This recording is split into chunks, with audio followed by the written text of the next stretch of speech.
Hey Aquarius, I've got your card, so let's get started. The card that popped out while I was shuffling was the Seven of Wands. The 7 at the top speaks of the seventh house on the astrological wheel. That's how I see the numerology in these cards. That is your partnerships and how you identify who you are as a person through those relationships with others. It's also counseling and dealing with open enemies. The wands represent fire sign energy. The fire signs are Aries, Leo, and Sagittarius. I have a feeling you may be dealing with a Leo, and I'll give you the heads up as to that in a second. But this card speaks to defending your ground, defending your territory, defending your stance, possibly even having to debate about something. It's emotional and it's impetuous and can feel very fiery. It's probably an emotional based debate if that's the case that you're dealing with. I see this arguing or dealing with people in the mall or whatever, doing your shopping. Looking for those deals and being mad that somebody got it or something like that.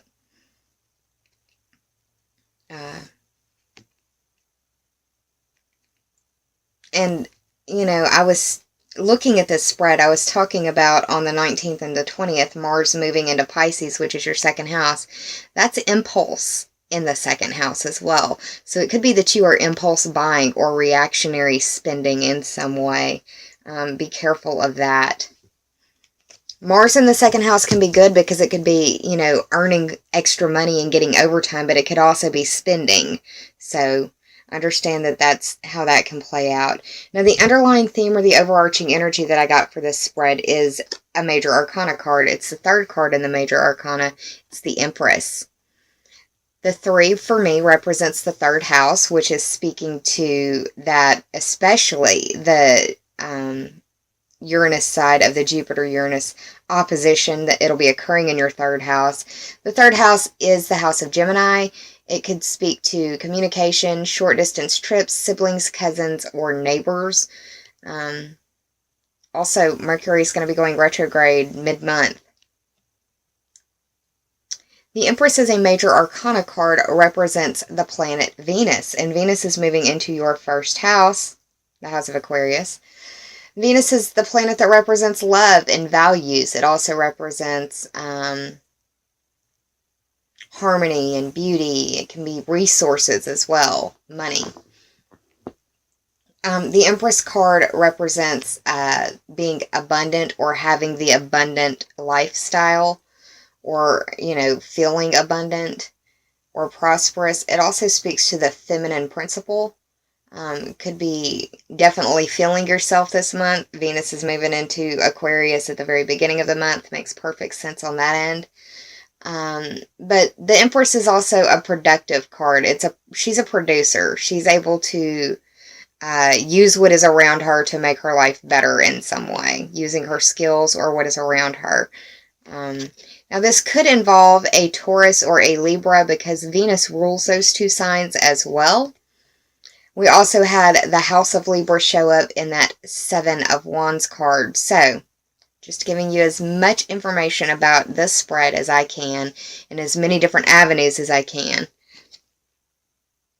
But the fact that she's in the upright, as long as you pay attention to your bank account and your resources and try to get the best deal possible. And even, I could see this as trying to get somebody to price match. You know what I mean? It could be as mundane as that. But yeah, look for the best deals and you'll end up at the, in the end feeling like the Empress is the best advice I can give you looking at the cards that I see. Now, the first in the top 3 for clarity is another major arcana card. It is the Strength card. And this is where I said it might involve a Leo, because there's a lion right here, and that is representative of Leo. I also see the infinity sign, and that reminds me of Scorpio, so that may involve somebody of that duality. Maybe you're dealing with kids, and one's a Leo and one's a Scorpio, or something to that effect. But like I said, I see the infinity symbol as Scorpio, and this lion is instantaneously, I think, of Leo. But whenever I see this card when I'm doing a spread for myself or a friend, I always think, have the strength to keep your damn mouth shut. Because she is fighting with this beast to keep the mouth shut. Doesn't look like it's too much of a struggle. She looks like she's got more power over him, but, you know, have the strength in that way. Now, this is the 8th card of the Major Arcana. The 8 speaks to, for me, the astrological 8th house, which is ruled by Scorpio. But it also is the house that is dealing with other people's money. It's the house of dealing with regeneration, transformation, and metamorphosis. It also speaks to sexuality. And with Venus moving into your sign, you may be dealing with a lot of people coming at you, and you're just not in a position to where that can happen, and having the strength to deal with that. It's also the house of instincts, be them primal, basic, or instinct, or like humanistic instincts. And I also need to say that it's the house of life, death, and rebirth. So that might be the, you know, a case for maybe just one Aquarian out there, but I had to throw that out there. Now, the Strength card as a Major Arcana represents the zodiac sign of Leo, and it deals with having self-confidence. And it's really speaking to using your talent. And didn't I just say that she uses either the skills that she has or the things that are around her to make her life better? This is having the strength to use your talents. Maybe a side job. That'd be cool. That would be a good way to utilize that Martian energy in the second house. You know, extra money coming in on that side as opposed to spending it. But, the second card is another Major Arcana, so it can feel like a very karmic time for you. When I see a lot of Major Arcana, it feels like it's the situation, you're more riding the waves than you are really able to swim against them, or, you know, what am I trying to say? It feels like things may be happening to you as opposed to you being proactive. It may be feeling very reactionary is what I was trying to say. So, second card is the second Major Arcana, the High Priestess.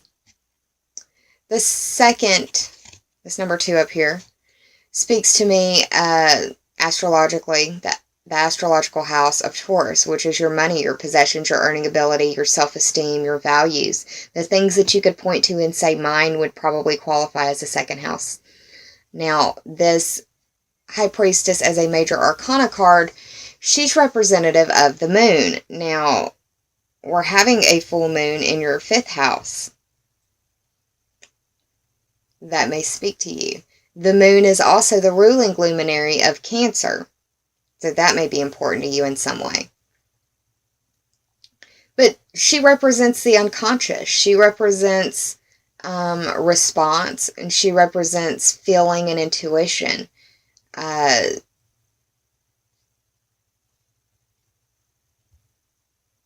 It could be that you may have to listen to people vent. It may be that you need to express some sort of emotion about something that maybe happened over the Thanksgiving holiday or something. But she can also be harboring secrets. And you've got a lot of 12th house energy, and that is the house of secrets. So, I'm not exactly sure how that's going to play out for you. It may be that you need to have the strength to express your emotion, or the strength to express your feelings.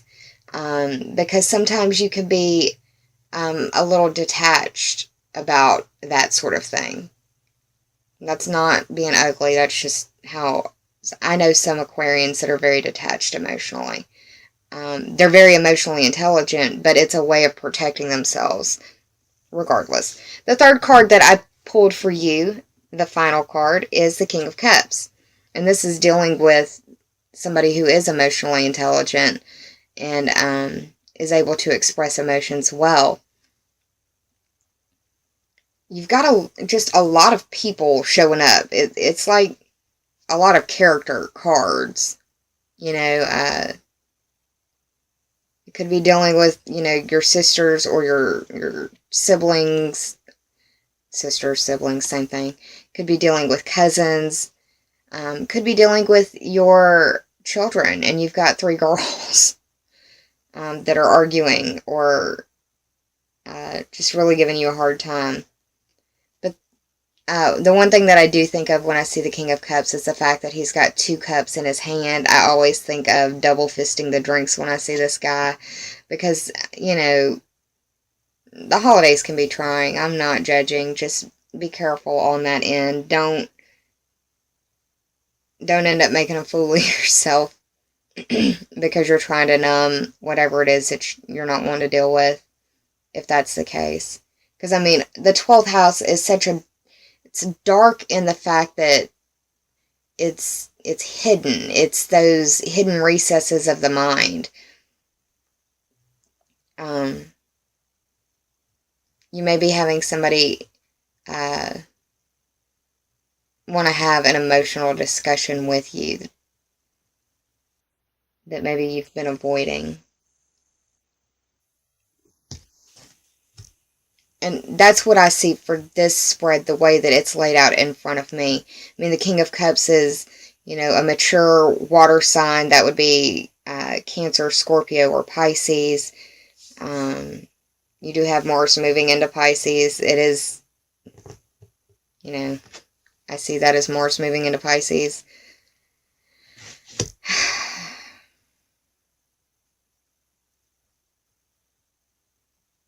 It's like the month starts out feeling defensive or defending your ground or arguing about something or having people come at you.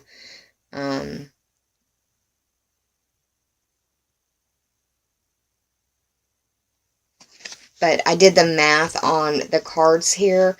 We had the 8 for the Strength card, 2 for the High Priestess, 3 for the Empress, and 7 for the Wands. That totaled up to be 22 plus 0 is 2, and that is speaking to the house that Mars is moving into, your second house. So just be very careful with the spending. I would much rather see you use the Martian energy towards either working out to benefit your self-esteem, or doing overtime at work, or doing extra odd jobs or something to get money in that second house, as opposed to you spending the money, is how I would like to see it play out for you if, I had my druthers. Now, for the oracle cards that I pulled for you, the first is Diving for Light. And I really see this as almost a, Dark Night of the Soul card, because you have to go through some really deep waters to get through to the light. One of the first things that I think about when I see this card is that without darkness, there is no need for light. So the fact that you've probably undergone a dark time or dark times, you may just be reminiscing about it, but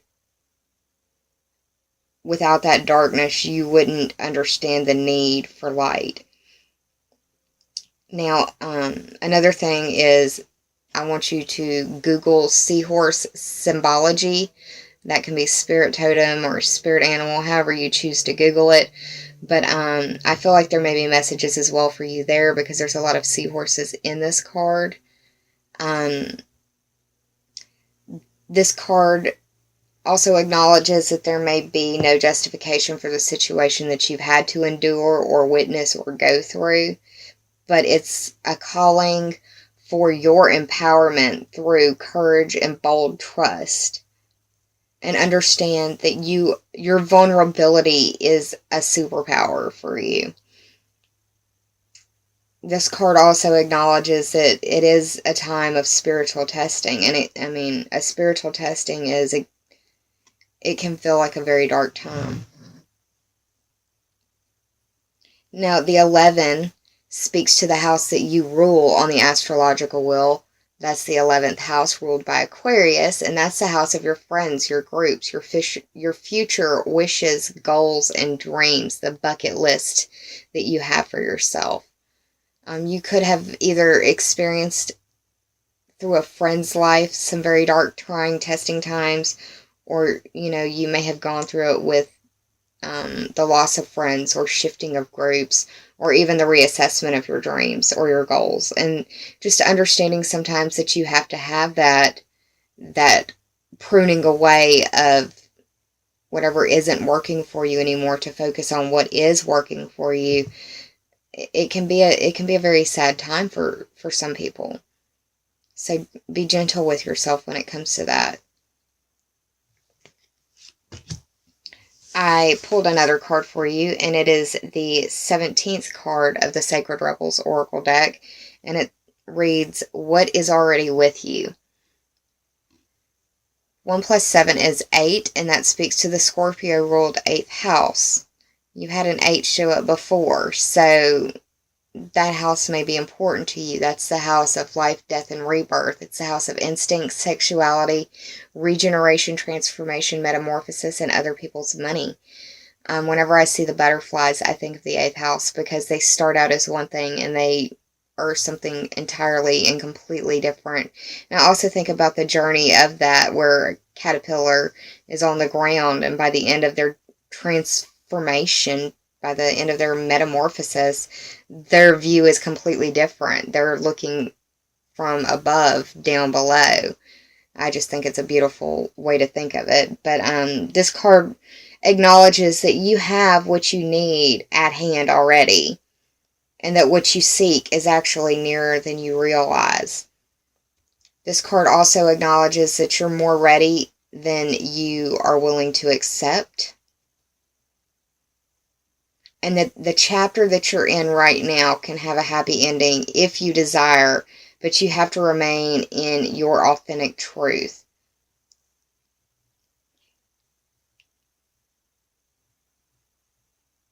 This card also indicates that you don't need an army of resources at your disposal to make this happy ending happen either.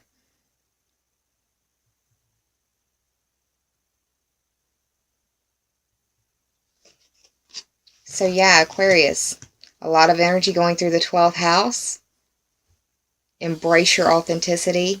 Stick with it. Understand that what you've been through has been either for you to learn something or to just make you a better person. Sometimes that can be the hardest thing to hear when you're going through hell, I know. I hope that you enjoyed this reading, Aquarius. If you did, please like, share, and subscribe. And if you already have, I thank you from the bottom of my very grateful heart. I will be back for your mid-month reading closer towards the full moon. Give you a little bit more information about the full moon with that. But until then, I hope you have a wonderful, happy holiday season. And remember what it's about. Spend time with your family and your loved ones. Make memories. Those are the things that you can't necessarily buy. And those are the things that no one can take away from you. I send you many holiday greetings, and I hope that you have a blessed holiday season. Take care, Aquarius.